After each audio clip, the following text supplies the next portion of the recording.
Hey everyone, welcome back to Couch Conversations with Sasha Love. I'm your host, Sasha Love, and the topic for today is the gut instinct.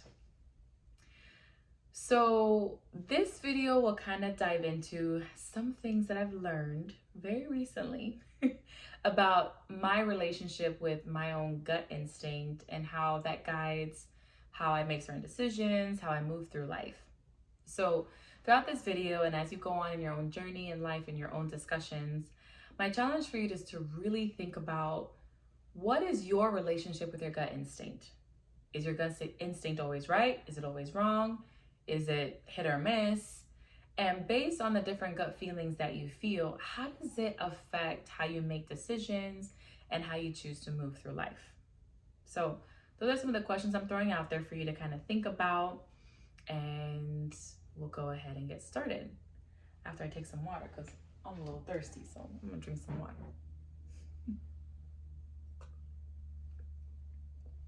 Okay.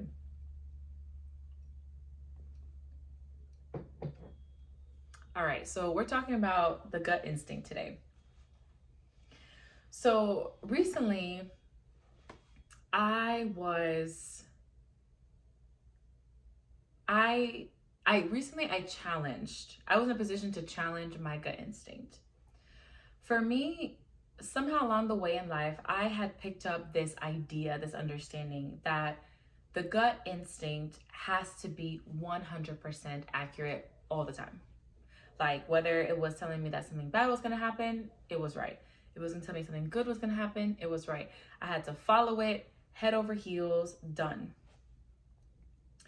But as I took an honest reflection of my life, this grounded belief or the belief that I picked up on in my life about the gut instinct always being right made me also feel that the decisions that I made in life weren't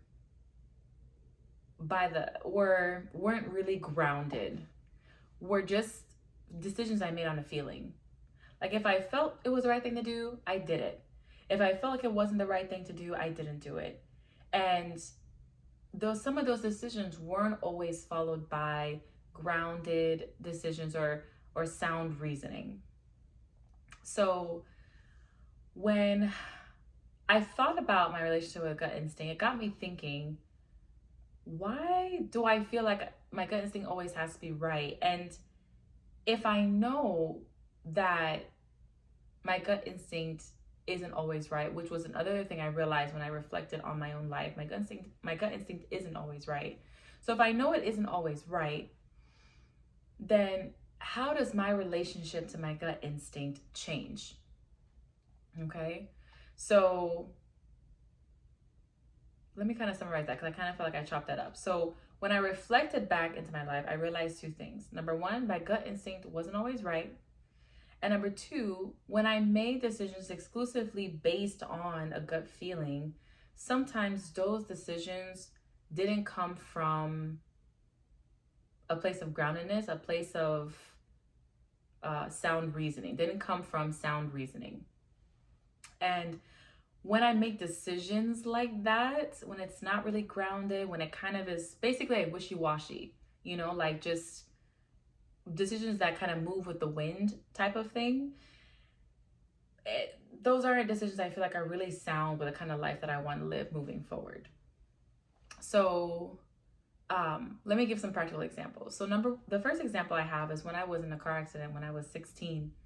I remember every time I got behind a wheel, I had this deep feeling of dread. And this feeling of dread created this fear of like something terrible happening, something awful happening. To the point where I had moments, a split second moments where I'm just like, I shouldn't be driving. Maybe this is my gut instinct telling me I shouldn't drive, that something bad was gonna happen, that I shouldn't be out on the road. More often than, if not every single time, in fact, every single time thereafter, I had that gut feeling, by God's grace, first of all, and by the wisdom taught to me by my parents and driving and lessons learned from that experience in that car accident, nothing horrible has happened. So that experience, that season, especially soon after that car accident, when I had this feeling of dread getting behind a wheel, that gut feeling of just something bad was going to happen, turned out to be wrong. So, and I have many examples, but that's just kind of one of the examples that I wanted to highlight. So, what some of these reflections taught me was that I need to change my relationship with a gut instinct, with my gut instinct. Number one, whenever I have a gut instinct about something, I want to take a moment to pause and acknowledge it. I'm feeling that way for a reason. In the example I gave you with me being 16 and being afraid to drive after my car accident, the reason why I felt a sense of dread, a huge part of that reason why, was because of the accident I was in just a few days or a few weeks or just that very recently at that time. So it makes sense that out of fear, out of worry, out of concern for my safety and well-being, and also realizing how the uncertainty of driving, knowing that at any moment anything could happen, all of those things filled me with fear, creating this gut instinct that if I drive, something bad is going to happen. So to kind of summarize what I've learned so it doesn't become too long, I've kind of summarized into 3 points. So the three things that have changed in terms of my relationship with a gut instinct.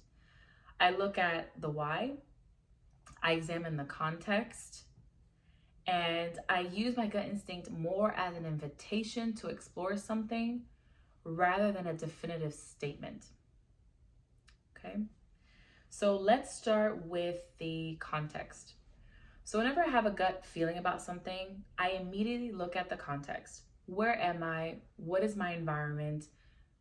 What are some things I should be paying attention to? So for example, let's say I'm out in an unfamiliar space. Let's say I'm going out on a date with someone that I don't know. When I have a negative gut feeling about something, I immediately look at the context. Where am I? What are the moving parts involved? Are there people around me? Am I alone? Am I isolated? Do I know how to get home? Do I have access of getting home? Do I have resources of getting home? Do I have a plan of escape if anything happens? Did I watch too much Criminal Minds last night? So I think about the context. Then I think about the why. Why am I feeling this way? So the example that I gave earlier of myself being younger when I was in that car accident and when I was 16 years old and getting behind the wheel after the car accident and feeling terrified to drive, why was I feeling that way? A huge reason I felt that way was because I was recently in a car accident. I was reminded about how uncertain it is driving out on the roads. I was reminded that it's important to be careful and never get comfortable. Never get so comfortable that you lose sight of paying attention, watching, and looking both ways. And thirdly, understand that life is precious. That I should not take driving lightly because if anything goes wrong, it could be my life. So I had all of these thoughts, all of these feelings, all of these emotions around this accident that contributed to this fear, this gripping fear I had with driving. So first is the context, second is the why, and third is acknowledging my gut instinct is an invitation to explore more if I want to, rather than a definitive statement. So in other words, in the example I gave of dating, for example, and the example I gave also with my experience driving soon after my car accident at age 16, those gut feelings weren't definitive statements. So while I had that gripping fear as a young 16-year-old behind the wheel, that fear was not a definitive statement that something bad will happen. It was simply an invitation for me to recognize that, hey, I'm afraid of driving. I'm afraid something bad is going to happen, and I'm scared. I'm scared I'll do something wrong. I'm scared someone else will do something wrong, and I'm scared that I won't make it home. And then from there, I choose how to navigate how to move forward. In the example with dating, hey, you know what? I feel uncomfortable. I'm in a space that I somewhat know. I know this restaurant, I know this area, I have my car here. My parents know where I am. My close friends know where I am who live nearby. So if anything were to happen, they know where to find me.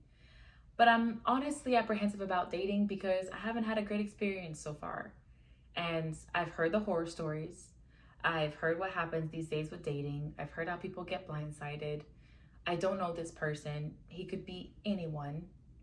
And it's scary to walk into a situation with someone where I don't know what the outcome is going to be. So in that example, that fear of just like uncertainty, that worry, that gut feeling of like, oh my gosh, what am I doing or what's going to happen, is an invitation for me to dive deep. Is an invitation for me to dig in and find out why and learn more about the situation and what's going on around me. Rather than being a definitive statement saying that this is weird, this is wrong, this is unfamiliar, I shouldn't do this. No, my gut feeling is not a definitive statement. It's only an invitation. So once I've examined my gut feeling in these three ways, or at least a combination of at least two of those ways, then from there I decide how I want to navigate forward with that emotion, with that feeling. Do I want to stay in this space? Do I want to leave? Do I want to create some boundaries in this space? Do I want to postpone certain decisions? Do I want to make certain decisions? Do I want to step out on faith and courage? Or do I want to use wisdom and kind of pull back? Then decisions I make are grounded more in reasoning in combination with my gut instinct. So instead of being led by the feeling and the emotions of my gut instinct 100% of the time, instead, I lean into the invitation to dig deeper, to understand the context, to find out why, and understand that my gut instinct is not a definitive statement. Now, I'm going to make a disclaimer, and this is something that I just want to do for women specifically, but it can apply to anyone.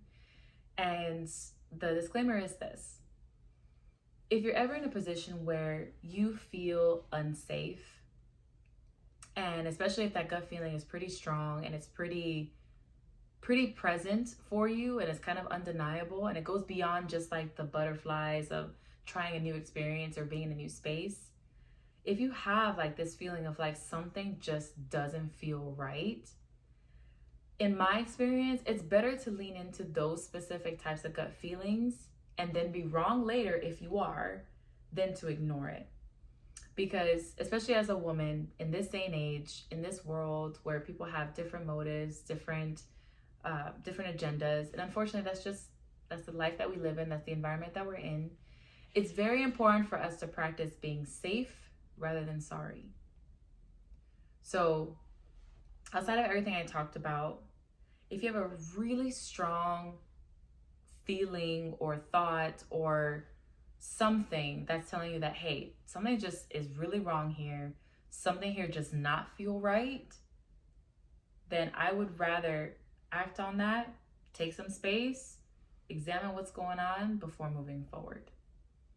So that particular disclaimer is separate from what I talked about, because the gut feeling I was talking about in the other scenarios is more of experiences where I had like certain emotions towards certain things, whether it's uncertainty, whether it's intense fear or worry, and it could also be applied to positive, strong feelings as well. So that's kind of what that was about.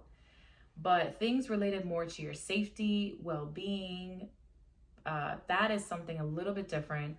And in that particular situation, at least in my life personally, I tend to act on that more than and then examine later. So I'd rather be safe than sorry in that regard. So hopefully that makes sense. And if you have any questions or if you need me to expound on that, I definitely can in another video. But I'm going to summarize now. So gut instinct, that gut feeling, that sixth sense that about something, whether it's super positive or super negative. And it could be as positive as like, man, I feel like this person is the one. Or it could also be Like, man, like this is just not it. Um, in these situations, I challenge you to really examine your relationship with your gut instinct. What are some things that you do? What are some questions you ask yourself when you have a gut feeling about something? Or are you someone who just goes with it and it works for you? Do you just kind of roll with whatever your gut instinct tells you and decide based on that?